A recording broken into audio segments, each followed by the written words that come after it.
kind of crazy to me to think that this car is where it is right now, and today we are starting the reinstallation of all the parts to get it back to, well, looking like a car again. Mustafa's team got almost the rest of the parts for this painted. If you guys aren't familiar with this car, I bought it crashed.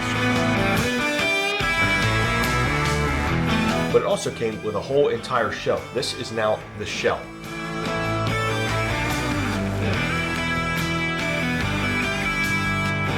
I've swapped everything from the crash car to this car, well, almost everything. A few parts still left to go, but the car is running, it's driving.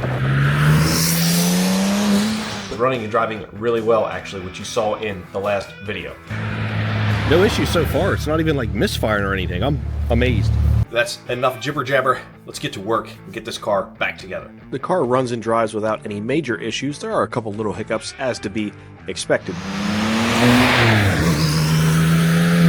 Let's face it, the car doesn't really look like a car right now. It's missing a ton of body panels. Bumpers, hood, rear deck lid, windows. But luckily, that stuff's painted now. It's time to go pick it up and start making this car look like a car again.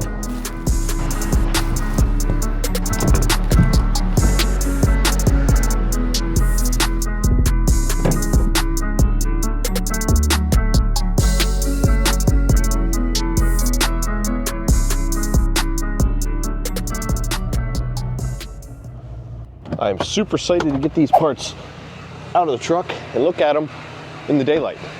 As you can see, I picked them up last night when it was, well, pitch black.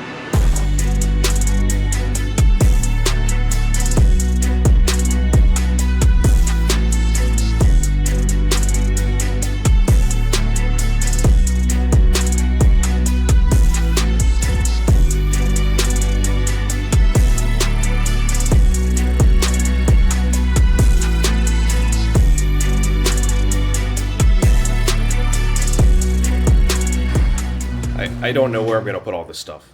I really don't. So we got a whole truck full of it. So many parts and just nowhere to put them. That's the struggle, my friends.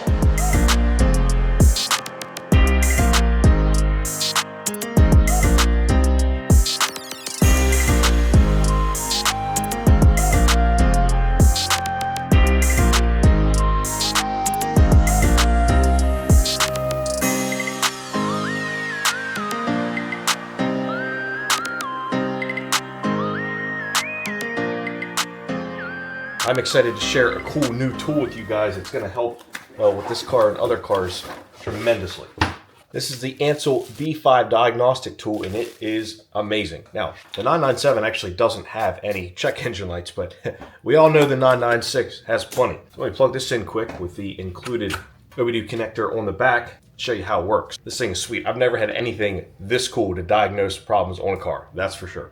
So you can see it's on here, nice, easy tablet style. Plug in the connector underneath. Let's turn this on. This thing's got a few check engine lights, so identified it as a 996. Quick test. There we have it. Pulled up the codes really easily. B1003 hot film MAF sensor, whatever that means. Secondary air injection system, insufficient flow, bank 1. Probably a vacuum leak somewhere. Easy as that. We can clear the codes. But that only covers a tiny bit of things that this system can do. I mean, it's a powerful and very easy to use tablet style OBD2 diagnostic tool. This isn't just a scan tool, it can also do TPMS sensors, it can show live data, it can show DPF information, it comes with its own kickstand, it's wireless, it comes in a nice case. Do ABS bleeding, reset your steering angle sensors. There's a ton of things that this thing can do that just regular old OBD2 scanners cannot. So, if you'd like one, check the description below. Big thanks to Ansel for sponsoring this video. This thing is friggin' awesome.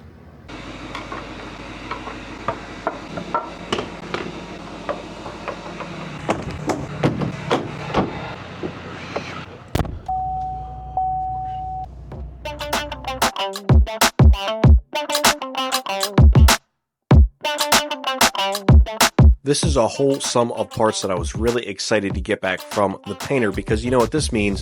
assembly time. I love the assembly part of a project, and it's here. While I don't have every single part yet back from paint, there are a few missing.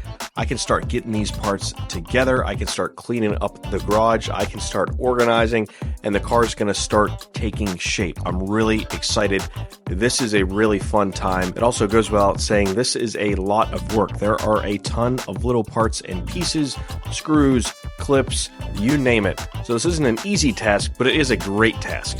I'm going to start off with the GT3 style deck lid. And I got to tell you, this thing is really growing on me. I can actually bolt these wing uprights on. Bolting up the wing uprights and some other parts on the deck lid. However, the wing is not back yet from paint. It needs some work, but I was also considering maybe going with a carbon fiber one, depending on the cost, of course. Now, something that should be uber satisfying is installing third brake light in the trunk. And before I do that, I'm just going to check and make sure that it works, because it is aftermarket. I didn't buy it. Let's just do a quick double check. Oh yeah, let's make sure every single LED lights up. Oh yeah, that'll do. Feed the wire in that itty bitty little hole.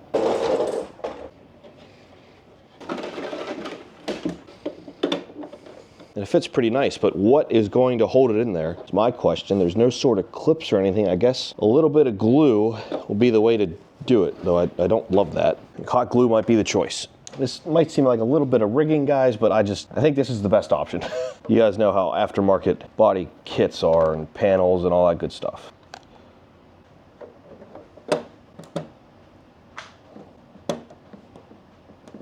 All right, well, it's in.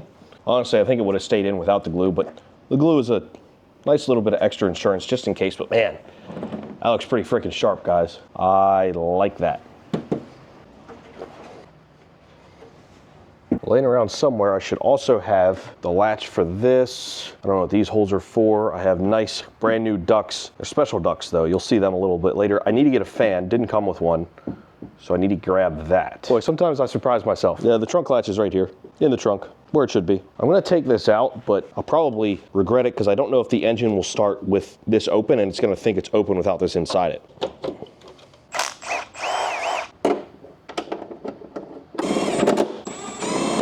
I'm pretty excited to show you the rest of this. This is gonna look really sweet whenever it's done, especially when it's on there.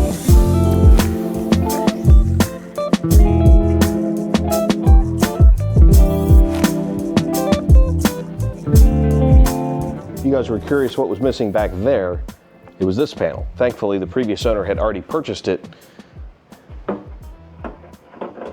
That simply goes right there between the space of the window and the trunk, obviously. And that looks phenomenal. But for now, I'm gonna take it off so it doesn't get damaged, because the rear glass still needs installed and a whole bunch of other stuff. I have a ton of mirror parts and I don't really remember how they go. This should be interesting. This garage has been such a mess for such a long time because of this project. It's hard to keep track.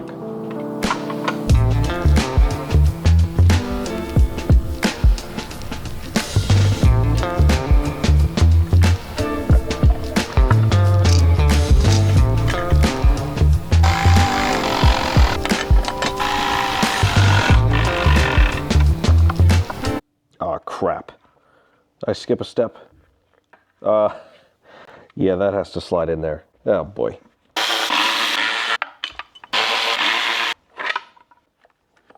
That's more like it. Perfect.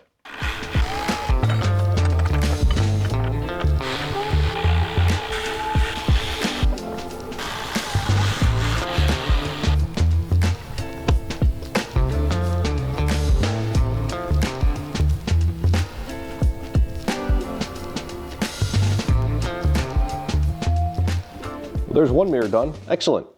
Now I know how to do it and I can just mirror it on the other side.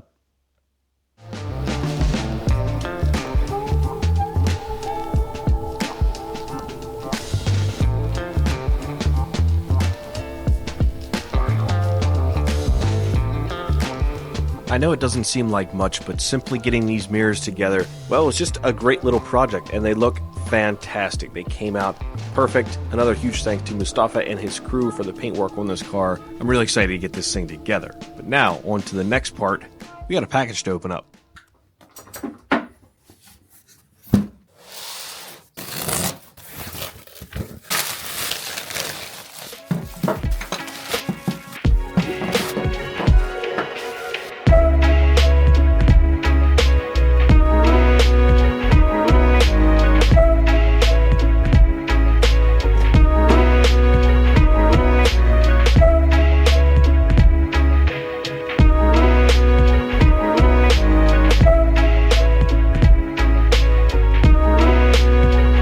No sense in trying to hide the color or the product. You guys know exactly what this is. These are my seatbelts, and they've been fully restored by, well, Safety Restore. Look at the quality and the detail these guys put into it. Even the OEM original part number tags. These things look incredible, and you can see here with the mirrors, I think the paint combo with these seatbelts is going to look phenomenal. Now, how they'll go with the terracotta interior, I think it'll look good, but we won't know until it's all fully installed. You'll get a little sneak preview later in this video, but I think the Nardo / chalk gray combined with the terracotta and these colored seatbelts, I think it's going to be the bee's knees. I'm really excited to get it all together. This is really the first step in getting the interior back together, because these seatbelts have to go in before a lot of the other door panels and interior panels. I also desperately need to clean the inside of this car before installing any of the other said panels. Now that I've got the seatbelts back from Safety Restore, huge shout out to them. Huge shout out to you guys, because I would have never known about them if it wasn't for you guys. What do you think of the color? Obviously, it's kind of hard to tell what they're going to look like because, well, they're not installed and the interior is not in the car, but I had to wait to get these in before I could install the interior. So first thing first, to get these seatbelts installed for good, along with the reset airbag module. Yeah, I made a little bit of a boo-boo here on the passenger side when removing this connector. Well, not this one. The one I removed broke when I pulled this seat belt out. I'm not sure how, and it kind of just poof, shattered into pieces, and now it's just the wires sitting there. So I got a new plug on eBay. Luckily I was able to find one, but this was $40 for this used plug. So I got to wire this up as well.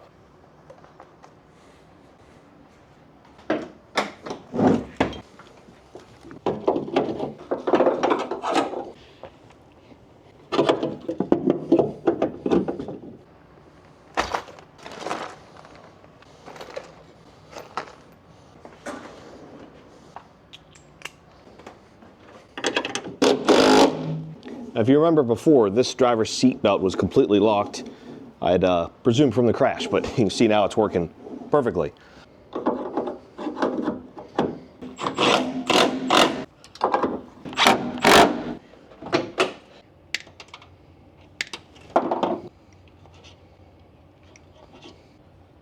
By the way, guys, I got these crimping pliers from Amazon, and they are phenomenal. They're specifically made for these heat shrink butt connectors, and they work incredibly well.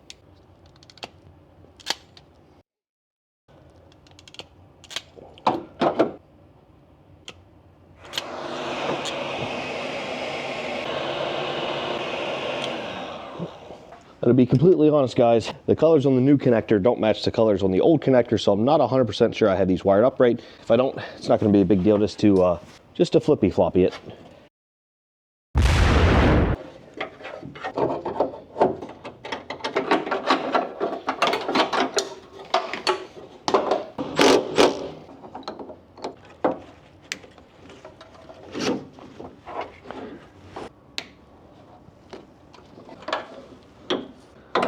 Very nice.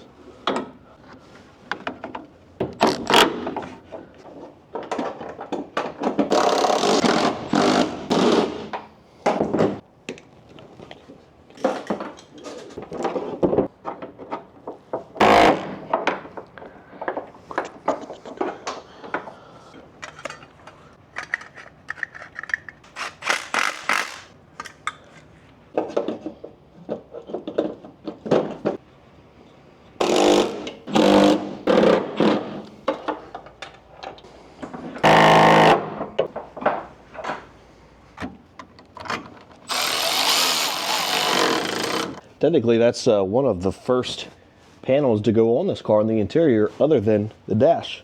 Somewhat satisfying.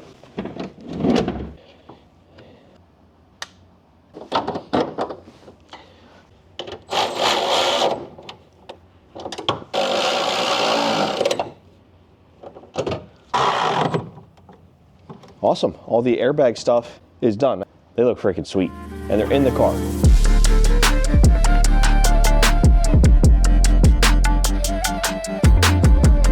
I think these look really sweet in the car. Granted, the rest of the interior is missing, but let me know your thoughts. How do you think they'll look in the end?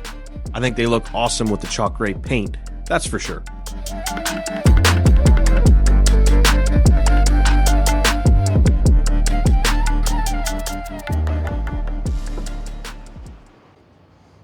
Before I forget, these tiny little brackets came off the sunroof. No idea what their purpose is, but let's stick them back on.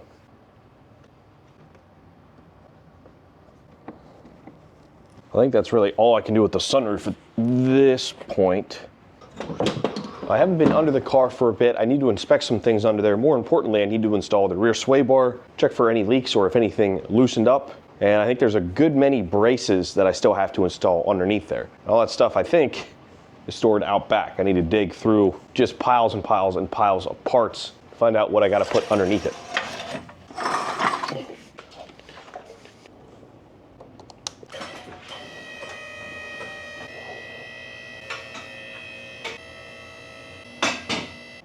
Now to go on the hood, the Porsche crest, obviously, and brand new gasket.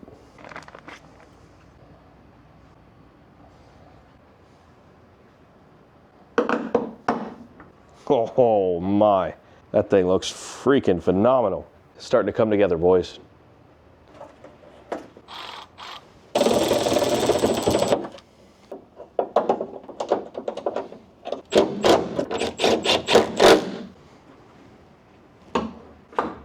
I'm not going to fully latch this, but I'll use a secondary latch.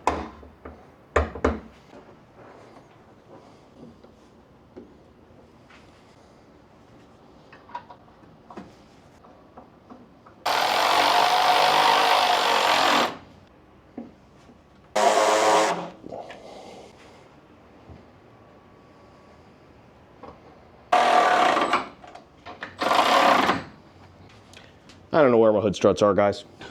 So I still can't find my hood struts, but you know what I did find? The B-pillar cover for the driver's side. That's pretty cool. I thought this was gone or broken, or it's not.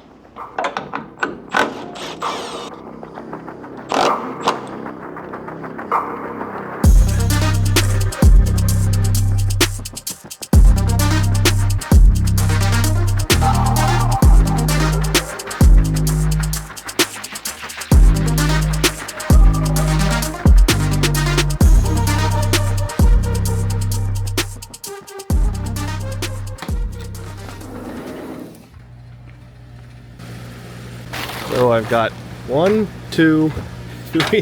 There are 3 sway bars here, guys. I'm guessing it's this one because of the mounts, but I believe these are aftermarket. Those are 2 stock, and the front sway bar is different too. Yeah, and then I have a bunch of braces as well, just an insane amount of parts and snow. And I'm wearing Crocs in the snow. I never claimed to be smart. I do hate winter though. Someday I'll get this interior back in the car.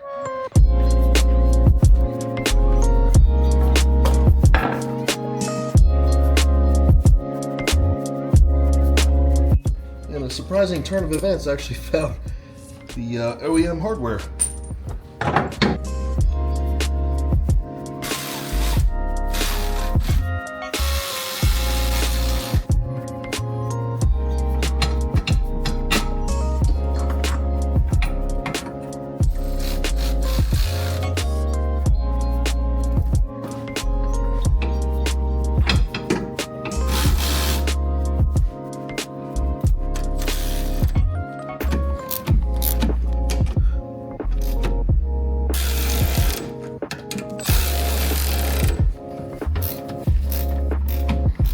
Sway bar installed.